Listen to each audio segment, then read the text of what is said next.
Te salut!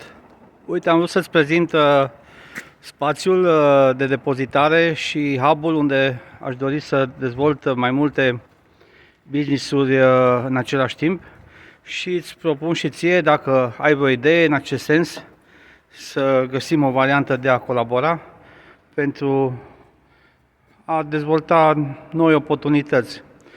Această hală are în total în jur de 300 de metri pătrați. Aici m-am gândit că este potrivită, se poate intra cu mașina, cu microbus, cu orice mașină de marfă medie și, bineînțeles, se poate descărca direct în hală marfa.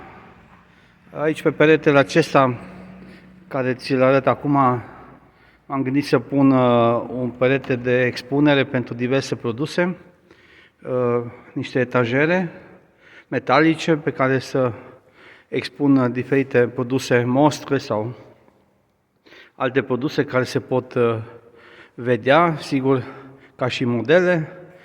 Aici, în partea de la jumate, mai departe, se poate depozita marfă pe paleți sau orice altceva, se poate compartimenta spațiul. Iată aici și microbuzul pe care l-am achiziționat de curând pentru această activitate. Se poate descărca marfa direct din microbuz oriunde în hală, ceea ce e foarte bine. Iată, hala este mare, este curată, este suficient de înaltă și îți arăt acest spațiu în ideea în care poate te gândești la o activitate pe care să o putem dezvolta împreună și să colaborăm fructuos pentru a face profit împreună. Iată, aici mi-am făcut o zonă de lucru, un birou unde voi putea lucra. Mi-am adus câteva gadgeturi utile și unde pot să-mi pun un laptop. Este o masă unde iarăși pot să expun niște produse pentru a putea fi, eu știu, fotografiate sau, indiferent, făcute filmulețe scurte. Aici este o mică zonă de lunch, unde se pot purta niște discuții. Iată, și aici am amenajat așa, la prima vedere, se mai pot face multe modificări. Aici am o zonă unde se poate servi o cafea, o băutură caldă, un ceai, și așa mai departe, câteva produse expuse. Pe acest perete mă gândeam să mai expun eventual și alte produse similare de la diverse branduri. Voi pune astfel de etajere și pe acest perete din spate, adică lateral, și se pot expune produse. Mă refer la mostre.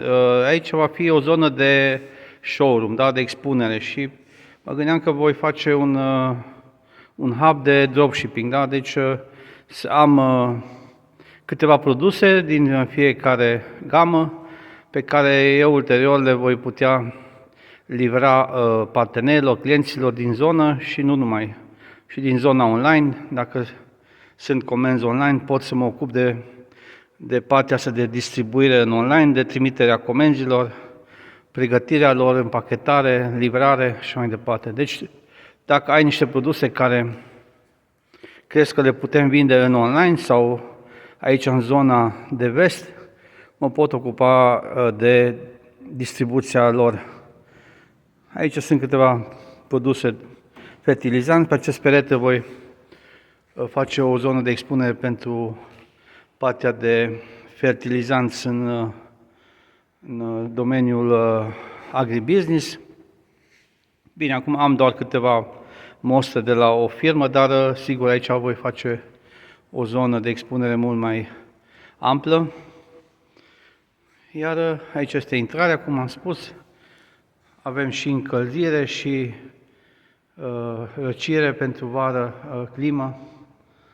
Deci spațiul este suficient de mare ca să putem dezvolta mai multe business-uri sub același acoperiș. Asta a fost și ideea, să aduc sub același acoperiș mai multe business-uri pe care să le pot desfășura în același timp pentru a câștiga eficiență și a câștiga și timp în aceeași măsură. Ok, astea fiind spuse, aștept propunerile tale. Dacă ai o idee pe care o putem pune în practică, te aștept cu drag să ne auzim, să ne vedem și cu siguranță să pornim de la anul cu dreptul. Îți doresc un an nou fericit, la mulți ani, toate cele bune, multe realizări în 2024. Te salut!